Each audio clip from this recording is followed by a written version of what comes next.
आइए देखते हैं हम लोग सीबीएसई बोर्ड के लिए 3 क्वेश्चन है, तीनों इंपॉर्टेंट है और 3 मार्क्स का क्वेश्चन है। तो आइए सॉल्व करते हैं, देखते हैं कैसे सॉल्व होता है। सबसे पहले यहाँ पे देखिए कि ये इन्वर्स ट्रिगो का क्वेश्चन है। इस क्वेश्चन को सॉल्व करने के लिए सबसे पहले आप इसको देखिए, इस टर्म को हम लोग थीटा मान लेंगे, इस टर्म को थीटा ले लेंगे। तो यहाँ पे लिख रहे हैं हम लोग, पहला नंबर क्वेश्चन है, let theta equal to half of cos inverse root 5/3। अब यहाँ पे एक चीज़ और ध्यान दीजिए कि आप लोग अगर देखिएगा यहाँ पे, तो कॉस इनवर्स जो होता है वो किसके बीच लाइज करता है? 0 और पाई के बीच, यही रेंज होता है कॉस इनवर्स एक्स का। तो अब यहाँ पे हाफ देखिए, अगर हाफ करते हैं हम लोग 0 से ग्रेटर इक्वल, इसमें हाफ लगा देंगे तो ये थीटा हो जाएगा, लेस देन इक्वल टू पाई/2। तो ये हाफ इसको करने पर थीटा बन जाएगा। यहाँ पे अगर हाफ लगाइएगा तो ये भी 0 का 0 हो जाएगा, यहाँ पे पाई/2 हो जाएगा। इसका मतलब ये आपका थीटा हो गया 0 से पाई/2, मतलब फर्स्ट क्वाड्रेंट हो गया। तो अब देखिए, अगर इसको थीटा लिए हैं तो हम लोग को क्या फाइंड करना चाहिए कि tan, अब ये हो जाएगा थीटा, तो tan थीटा हमको फाइंड करना है। तो यहाँ पे देखिए हम लोग क्या करेंगे कि 2 को इधर लेते आइए, तो 2 theta equal to cos inverse root 5/3।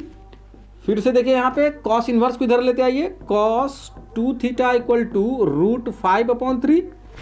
अब हमको चाहिए था tan थीटा, तो कॉस 2 थीटा का ऐसा फार्मूला जो tan में हो वो हो जाएगा आपका 1 minus tan square theta divide by 1 plus tan square theta equal to root 5/3। अब आप देखिए, या तो यहाँ से कंपोनेंडो डिविडेंडो यूज कर लीजिए या फिर यहाँ से क्रॉस मल्टीप्लिकेशन कर लीजिए। तो आइए देखिए, क्रॉस मल्टीप्लिकेशन ही कर ले। 3 से मल्टीप्लाई करेंगे इधर, तो 3 माइनस 3 tan स्क्वायर थीटा, और ये हो जाएगा रूट 5 से मल्टीप्लाई कीजिएगा तो root 5 plus root 5 tan square theta. तो अब tan वाले टर्म को एक तरफ और बिना tan वाले एक टर्म को दूसरे तरफ कर लेते हैं हम लोग। ये वाला इधर आया तो प्लस 3 tan स्क्वायर थीटा।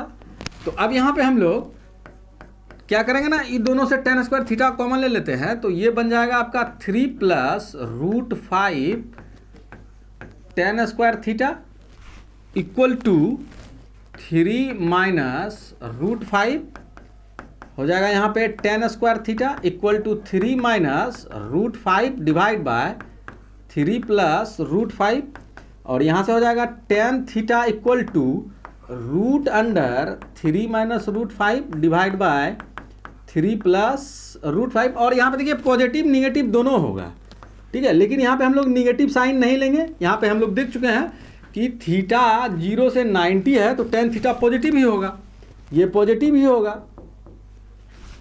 तो इसीलिए tan थीटा इक्वल टू सिर्फ और सिर्फ क्या लिखेंगे हम लोग, 3 minus root 5 divide by 3 plus root 5। चाहे तो इसको अंदर से रेशनलाइज वगैरह कर ले, तो क्या हो जाएगा 3 माइनस रूट 5 का ये हो जाएगा होल स्क्वायर डिवाइड बाय हो जाएगा ये 9 माइनस 5, है ना। तो ये हो जाएगा 3 माइनस रूट 5 डिवाइड बाय 2 हो जाएगा, ये 4 का स्क्वायर रूट 2। तो ये हो गया आपका tan theta equal to 3 minus root 5/2। तो ये 3 मार्क्स का क्वेश्चन था, सॉल्व हो गया। अब अगला क्वेश्चन देखिए क्या कह रहा है, find the range of function f(x) equal to sine inverse x plus tan inverse x plus sec inverse x। ये सेकंड वाला क्वेश्चन देखिए। और आप लोग अब ध्यान रखिएगा कि जब भी इनवर्स फंक्शन में रेंज निकालने की बात हो तो एक बार इसका डोमेन जरूर देखिए। रेंज निकालने से पहले डोमेन भी चेक किया कीजिए, क्योंकि ये इनवर्स फंक्शन है। तो इनवर्स फंक्शन को देखिए क्या है, कैसे सॉल्व करेंगे। तो यहाँ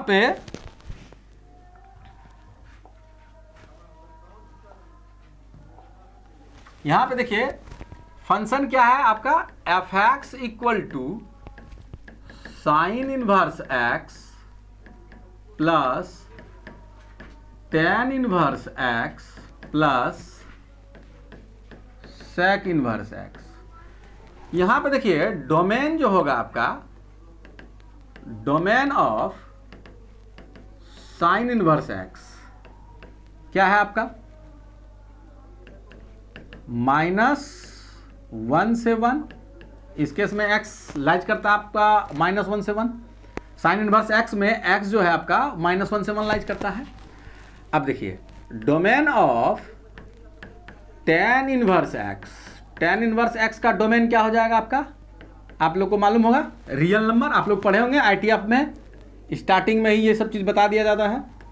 और sec इनवर्स x का किसी को डोमेन पता होगा तो बताइएगा, वो क्या होता है कि -∞ से -1 यूनियन 1 से ∞।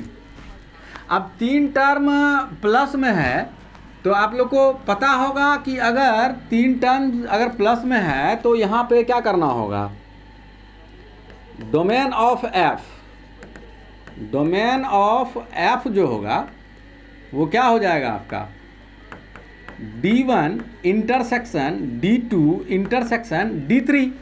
इसको हम लोग D1 ले रहे हैं, इसको हम लोग D2 ले लेते हैं इस डोमेन को, और इसको हम लोग D3 ले रहे हैं।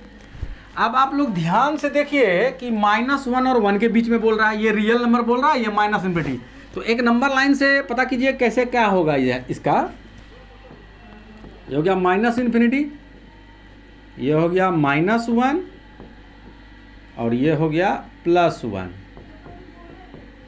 ध्यान से देखिए आप लोग कि एक बोल रहा है कि -1 और +1 के बीच, एक आपका बोल रहा है कि ओवरऑल रियल नंबर है ना, ये ओवरऑल रियल नंबर।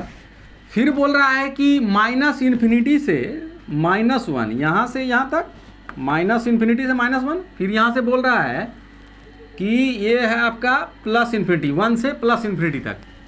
तो आप इसमें से तीनों चीज़ में कॉमन एक ही चीज़ आ रहा है कि -1 और +1 ही कॉमन आ रहा है। तीनों में अगर कॉमन देखिए तो पूरा रियल नंबर में -1 और +1 के बीच, और -1 से ये -∞ से -1 और 1 से ∞ के बीच, बस 1-2 ही नंबर कॉमन आ रहा है। तो इसका मतलब इसका जो डोमेन है आपका वो क्या आ गया आपका, -1 से +1। ठीक है।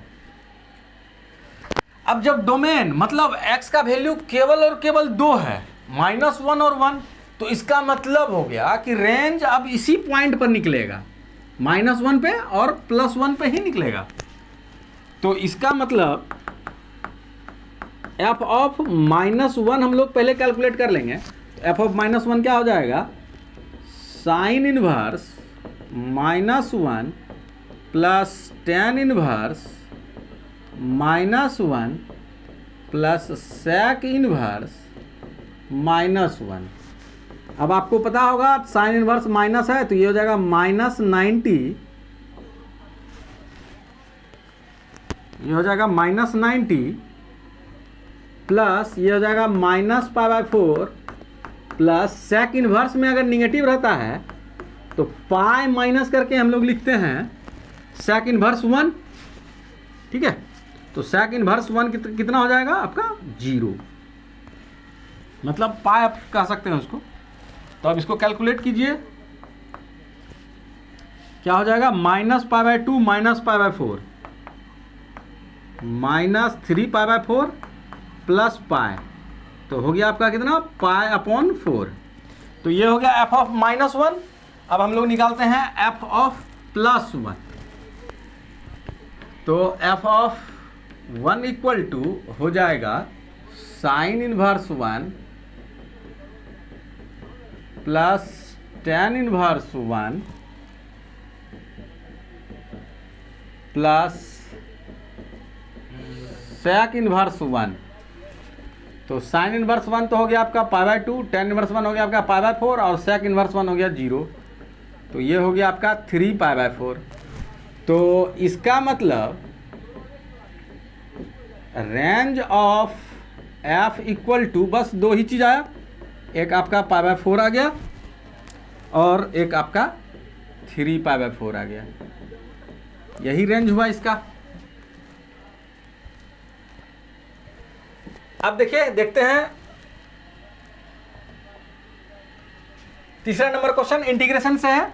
ये देखिए, ये क्वेश्चन कैसे सॉल्व होगा, ध्यान दीजिए कि integration of 1/1 plus 3 sin square x plus 8 cos square x dx।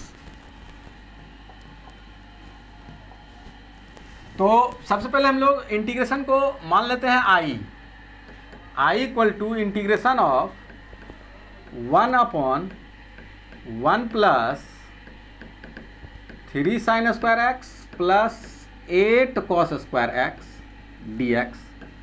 ऐसे क्वेश्चन में हम लोग सबसे पहले या तो cos स्क्वायर से डिवाइड कर देते हैं ऊपर नीचे, ठीक है, या नहीं तो कॉमन ले लेते हैं cos स्क्वायर एक्स। तो अगर हम लोग cos स्क्वायर अगर कॉमन ही ले ले यहाँ पर, तो वो हो जाएगा cos स्क्वायर एक्स अगर कॉमन ले लेते हैं तो यहाँ पे हो जाएगा 1/cos square x plus 3/3 sin square x upon cos square x plus यहाँ पे 8 हो जाएगा।